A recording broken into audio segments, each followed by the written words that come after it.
prejudices and Of course. you know, and AB was my guy. You know what I'm saying? And Wilder's my guy too. You know what I'm saying? I love me some Deontay Wilder, man. And once you're my guy, emotion clouds my logical judgment at times. You know what I'm saying? Because every fight I'm like, yo, he's gonna do it this fight. All he got to do is pull the trigger. Or there's always something. I believe he's gonna do it. And sometimes it is what it is. You know what I'm saying? You know, people are making a case that Wilder basically fought a bunch of tomato cans. His 10, what is that? What do you have? How many 10, 10 12 or title 12? defenses. 10 title defenses. Dominic Brazil, decent name, right? Luis Ortiz, decent name. I don't know. Can you make a case with Bermain Stavern, maybe? Chris Arreola, journeyman. You know, ever since Fury, those 3 fights with Fury, to me, as same as Adrian Broner, Tyson Fury's not the same guy, man. And them shits was wars. He don't want to pull the trigger. He looks even worse of a boxer than he did. Everyone knows he wasn't the greatest skilled boxer. You know what I'm saying? He started late, and your kudos to him because he made something out of that. Even though he started late, that power was just crazy. But now his skills look even worse. And he won't pull the trigger with the right hand. He just looks terrible. His last fight, he had the 1 round, the knockout against Hellenius, who's just basically a sparring partner who everybody beats the fuck up. He loses to Joseph Parker, and then he loses to Big Bang Zhang. Your thoughts on Deontay Wilder, man? Because I think it's a wrap for him, man. Your boy Ness was on the Boxing Voice talking about he needs to just get low for a minute and go back to Alabama and, you know, take 10 to 15 easy fights and all this crazy shit, non-televised fights. And Danny was like, nah, you tripping. But I think it's a wrap. What do you think? If you need 10 fights to get back into prominence, you might not even make it through the 10, number one. You know what I'm saying? That's like a amateur turning prospect into contender. Well, Again. see, I think, you know, maybe that idea is trying to give him the benefit of the doubt. But see, I'm more of again, I can't help it but be cerebral about it, because like when I give people like Bud Crawford the advantage and I'm like, yo, dude is totally you know, an angry and violent and composed individual, and he's sober as a gopher, and how I respect the mentality of a person like that. You know what I'm saying? Yeah. I'm gonna look at it and say Wilder is a bit sociopathic, and I ain't gonna get too crazy, but think of what we seeing out here in Gigolo Beach, right? If somebody can get away with doing something so heinous and so egregious, they start doing that shit right before our eyes in broad daylight, Cash, right? So Wilder got away with something so egregious. Somebody that won a bronze medal at heavyweight stopped using a jab and kept winning in front of our eyes. He never got better. And you brought up Bermain Stavern.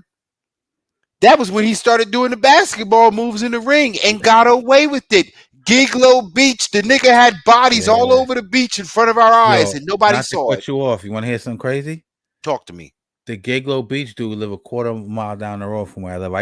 When I used to go on my runs, I would run by his house every day. You believe that shit? When I saw that on the news, I'm like, that shit's right down the fucking block from me. Anyway, go ahead. Yeah. But right, the Cash. Yeah. Right in front of our eyes. Yeah, right in front of our eyes. The most heinous shit. We knew he was getting away with something that, as boxing fans, no matter, you said he was your man in your heart, you knew it was something creepy walking past that house, Cash. You knew it was something wrong with this dude getting rid of Mark Breland. You said, yo, a man from New York with one of the best jabs in amateur, amateur pedigree off the chain. Yeah. That's who you get rid of in front of our eyes. We're watching him become a sociopath, right? Yo, the whole Mark Breland thing, man, I don't want to revisit that, man, but was it him just not being able to face the fact that he got beat up so bad that fight? You know what I'm saying? That was after the first fight he did that? Yeah. The first one. So that fight was actually a draw. So I mean, no. It was a second fight. It was a second fight. Oh, they got really beat. Because remember, Breland threw the towel in on the second fight. Right. And that was the whole controversy. I said Breland before. I'm bugging Breland. Yeah, you know, he blamed Mark Breland, saying some shit. They spiked his water, and you know, then there was the whole shit with the gloves and everything. I mean, it was fishy at the time. I did entertain it. But then we saw the third fight, and that kind of put all that other shit to rest. Although Yeah. he did better in the third fight. He knocked Fury down a couple of times. The second fight did seem a little strange. I don't want to, the conspiracy there's. I mean, I'm a conspiracy theorist, but I don't want to get into that.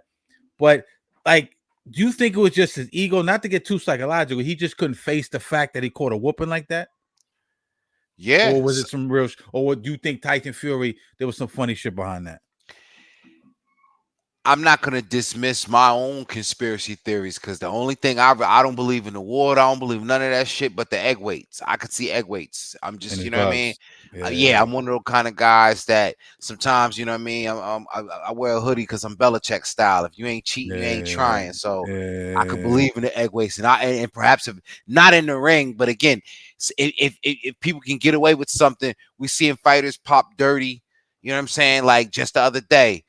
Somebody just popped dirty. Julio Cesar Cuello, I think. You know, Mm-hmm. Julio Cesar Martinez. I'm sorry. Mm-hmm. But so we're not gonna act like people don't be cheating. But so here's the mentality. It's no different than when we go to work and someone as strong mentally as I would say Deontay Wilder is because he did put his family's needs on his back and get it out the mud. Yeah, So in salute my that. mind, I think that's where a lot of us scratch our heads because we know somebody. We know he's very determined and we know he's got that grit. We know he can bite down and look at what all he's done. But we Yeah. look at it and say, bruh, you a black man in Alabama. I'm sure you face adversity. We're Of not saying course. that they did Right. not cheat, or even if they did, Right. was the fact that that's where it becomes a lay down for me. Yo, they Yeah. racist. They racist. Yeah, we know that Yeah. already. We They do know that. cheated. They cheat. Okay, and if they did, we have to find a way to end around that. You know what I'm Yeah. saying? And that's what I think he couldn't overcome. And for some, I don't know if he wanted to. Did you I don't ever know see if he that Fury power after that? Other than who did he knock out after Deontay Lillian White. Wilder? Dillian White. But come on, Dillian. Yeah, I mean, and that was about Yeah. it. You know. He didn't knock just. Did he knock Chisora out? No, that was just a All right. brawl. Yeah. So where's the power? I don't remember that power before Deontay Wilder like Well, that. Do you? but remember what you said, and remember what we know. It's a two-way street. Yeah. So, as much as remember the first fight, Fury got up from the infamous long count. Second count didn't get touched much at all, but that third fight, he went down twice. Yeah, he went in the down same twice. round. Yeah. And he came back, and I think that was just the one too many comebacks. You know what I'm saying? Like that one was it. That was it. Yeah. And it's kind of interesting for both of them because again, Wilder hasn't been the same, and Fury hasn't been the same. But these guys' legacies are tied to each other, and they both won and lost because Wilder won because we kept saying, well, the only person he lost to was Fury. Remember? Right. Yeah. That's That's credible. You could, that is credible. And I want to go back to the point of we can't just dismiss the 10 title defenses because despite abandoning the jab, despite going against any sort of traditional boxing fundamentals, for 10 fights, he defended his title. And no matter how goofy we thought it looked, the untraditional, lack of fundamentals, there was a lot of people that didn't want to fight him because that right hand was real. Let's Go Champ was Ben calling him out. You know what I'm saying? Like yeah. Awesome. He's a fraud. You know what I mean? And we were so enamored with his knockout power because the knockout is sexy in boxing. You know what I'm saying? It's like the home run in baseball, the slam dunk in basketball. You know what I mean? It puts fans in the seats. So I think maybe we all knew he couldn't box that well, but I thought when he beat Luis Ortiz, because Luis is obviously a Cuban, very skilled fighter, although remember he went down against Ortiz too. He did, right? You know what I'm saying? But we thought most difficult fights. Right, difficult fight. But I'm saying, man, if he could beat a skilled guy like Ortiz, that power is just unbridled, unmatched. Well, that was the thing for me, though. Go right back to the Ortiz fight. And again, me and my wife had the pleasure of being in the building for Ortiz Wilder. Nice. It was in the Barclays? It was in the Barclays. They were filming Creed that night. Oh, that's crazy. But you know what I thought after that fight? I said, yo, without the right hand, that man is nada. And coincidentally, you mentioned Shannon Briggs. Shannon Briggs can relate because Shannon Briggs was a boxer, Muhammad Ali style fleet of foot guy that abandoned those boxing skills because he found some power in his hand. But in going back to his winning ways, he reverted back to the boxing. And so he Yeah. probably felt rightfully and justifiably so as a Yeah. tradesman, like, Good bruh, point. Great if you're point. not willing to go back to the boxing, then I can call you out on it, because that's how I was undone, and that's how I could potentially undo you.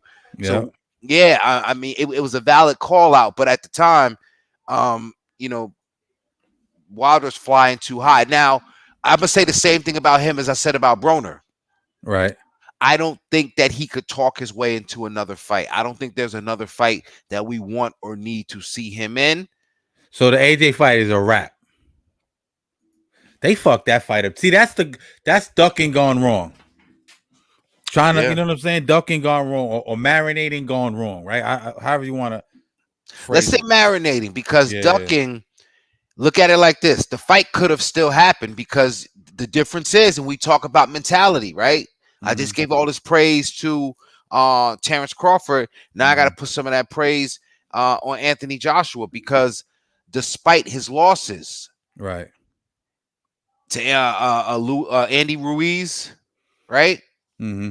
Uh, You talking about AJ now? AJ, talking about Yeah. AJ, Yeah. he found a way to get his mind right, to get, to adjust the skills. You know what I mean? It's that's what you want from a fighter. And I don't want to be, biased and say that's just how they do in the UK, because they don't throw their fighters away. It's something about the fans and That and is and, kind of and true though. There's some truth to that. the Yeah. fans in the country giving you another shot and say, hey, he's our Yeah. guy. He'll be Yeah. back. If not the entire country, definitely your locality, your city will rally behind you. And that's So how it should be though. That's how the UFC is. yeah, One absolutely. loss, you're not out of there. You feel No. what I'm saying? This is the fight game, but no, but I agree with you. But yeah, no, I definitely agree with that. But that fight, man, that fight, I remember, I never forget this. I remember, Shelly Finkel and Deontay Wilder and them were going hard for that fucking Joshua fight. They wanted that fight. I believe Deontay Wilder unequivocally wanted that fight. I think Joshua, in my opinion, I don't know if it was Joshua or Hearn or combination of both, to feel like they were ducking the smoke a little bit. That's when he was knocking everybody out. Um, Joshua was fighting guys like fucking who was he fighting around that time? Tony Parker. I think he won against Tony Parker. Not well, hold on. That Joseph Parker win is looking good. Joseph Parker. So that Joseph Parker aged well. Is looking real good, because look at what Parker did with Wilder. I mixed Tony Bellew up and yeah, and light skin. That's that light skin. Yeah, yeah. But nah, but I think around, I remember, like, what I was gonna say is, I remember listening to the Boxing Voice. I feel like this was maybe 2017, 18. Shout out to Ness and you from the Boxing Voice. I remember Ness had Finkel on there and Yep. Deontay Wilder, and they were Yeah. talking about that fight. And I remember Tyson Fury calling up. This is why the Yeah. Boxing Voice is legend. Him calling up, and he was saying, "Don't even worry about Joshua. I'll sign. Send that paperwork over. I'll sign. I'll take care of that." You know what I'm saying? And I was like, I was like, damn, what? Fury ain't ducking no smoke. You know what I'm saying? And it wound up being a good trilogy, man. But I feel Joshua. I feel He avoided Joshua it. missed the boat on Ducked that. it. They would have made a lot of money on that. I agree. Yeah. I totally agree. And yeah, so from that perspective, yeah, those guys missed the boat Yeah. on that fight. And what I will say is, I think at that time, I think I would have given Wilder the advantage, because again, Wilder was Yeah. lightning in the bottle, lightning in that right hand. I don't know Yeah. anything or anyone that was stopping it at that point. What Yeah. I will say is this, though, I don't want to totally close the door, but Yeah. I'll leave it slightly ajar. There's only one fight, and it's just funny. Everything is so New York centric right now. There's Yeah. only one fight left for him, because he has to be put in a ring against somebody that genuinely doesn't like him and somebody that genuinely wants to hurt him. And I'm talking about not Ohio Big Baby Miller. I'm talking about Brooklyn Big Baby Miller. The Brooklyn, Anderson baby. fight doesn't need to happen, because Anderson would get away with one over a Wilder that is just not bringing his best asset to the table. Against a fight with Big Baby Miller would be the one that would make Wilder tap into all this. Again, he did like Broner. You started off this segment talking about Broner and Wilder. Yeah. Want to kill, the violence and all it. But when it came time in the ring, it was like, man. So now I'm only willing to see Wilder that one time. You in there with Big Baby Miller. And who's to say Miller will even, be the same Miller? But I think if you want to see where either one of these guys are at, he's got a fight coming up with Andy Ruiz, right? Big Baby Miller. Yeah, I'm looking at his Yeah, boxing. yeah, that's gonna be a good one. That's gonna That's be a gonna good be a one good one. too. So if he wins that, you might see that. I don't see him winning that. Or even say the When's the winner. last time Andy Ruiz been? Who's the last guy Andy Ruiz been in the Ruiz ring? ain't It's been been a doing it. minute, right? Chris Arreola. No, it's Luis Ortiz. Oh yeah, when he got knocked down 3 times and it still went Yeah, to a draw. he was holding out. He was overpricing himself. He was thinking he was trying to get Canelo money. You know what I mean? Like I remember he asked for like some crazy amount for Deontay Wilder. But I'm looking at Yeah, he lost to Dubois, Daniel Dubois. So put Wilder in there with the winner of Miller Ruiz, and that's the I final like that. countdown.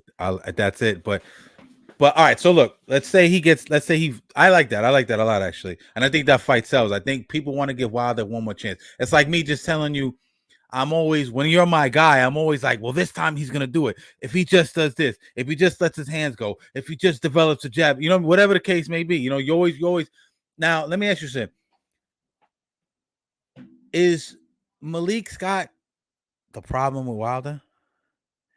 You can make a No, case that he looks terrible with Malik. I know Malik's trying to teach him how to box, and the pads and all that. Everybody looks good in the pads and shit. You know what I'm saying? But he looks terrible. He looked like when he fought Joseph Parker, he looked timid, bro. Big Bang is another thing. Big Bang is a super power puncher, but Joseph Parker, man, he's a good boxer. He's a good fighter. Don't get me wrong, but he should have let that dynamite go, bro. He looked like he was pawing the whole fight. What the fuck is Deontay Wilder doing, man? It's crazy. Not setting up shots. It's Malik crazy. Scott's not the problem. It's Wilder. Wilder is Yeah, the problem. Now, an interesting thing, even Wilder's yeah, father, we're not going to yeah, talk about all of what Wilder got going on right now, but yeah, Wilder's father seems to think that Malik Scott was a problem. But I'm just saying, yeah, let's just call him Papa Wilder. yeah, If you were so keen on advising your son and respectfully, like I'd advise my son, I would have yeah. been a real man and told my son he fucked up with leaving Mark Breland. Facts. He So I, did. I I really don't have no regard for what you're saying, He Papa did. Wilder. So, but shit, for all I know, Papa Wilder might be the problem because and again, men become men how they become men, but Wilder is too unapproachable and he's too mercurial. You gotta. It's like he wanted one of them back in the day fighters. You gotta talk to somebody that's gonna go tell him because the champ don't want nobody to talk directly to him. And until he gets rid of that temperament, he got to come down to earth, man. You got to be more level headed, man. So, and Yeah. maybe here's the reality too. Maybe he's not like that anymore because I can tell you for a fact that was his temperament when he was on top. You know what I mean?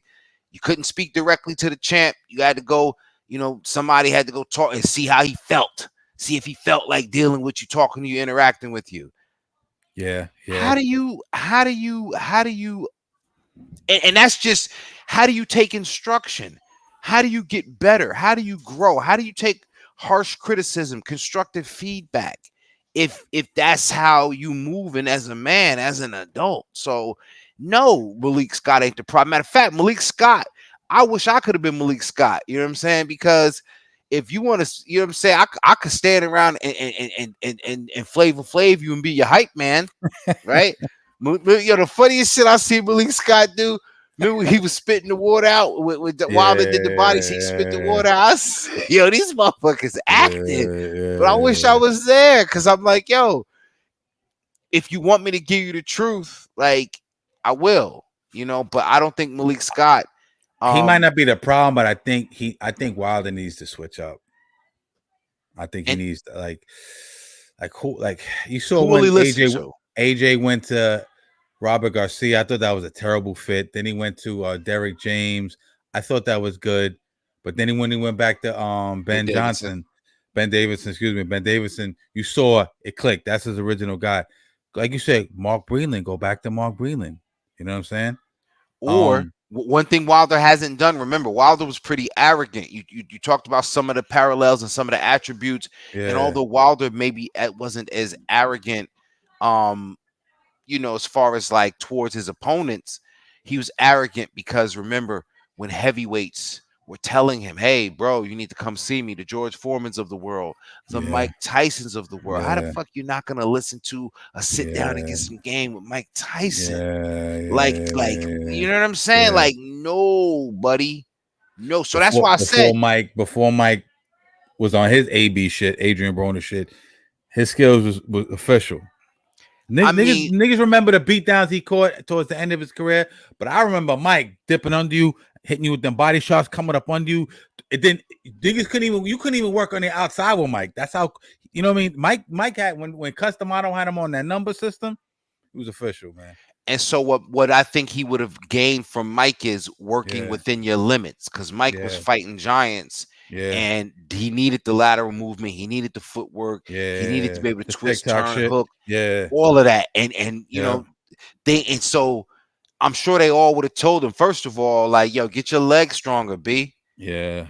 Legs is crazy. Like, well, you know what I'm saying? Wilder's legs is like olive Wilder's a oil, bro. cruiserweight in weight, an overblown cruiserweight, so to speak. You know what I'm saying? You could get two. What is he? He usually gets around two. What is it, about 215? Usually he comes in around Tops. something like that. Tops. He did come in 235 for one of the Fury fights, I Yeah, believe. because he had to put in weight because you know what I mean. But normally he comes in around that 215, 218, maybe. Yo, you're going against guys 280. You feel what I'm saying? That's got that weight and but let's transition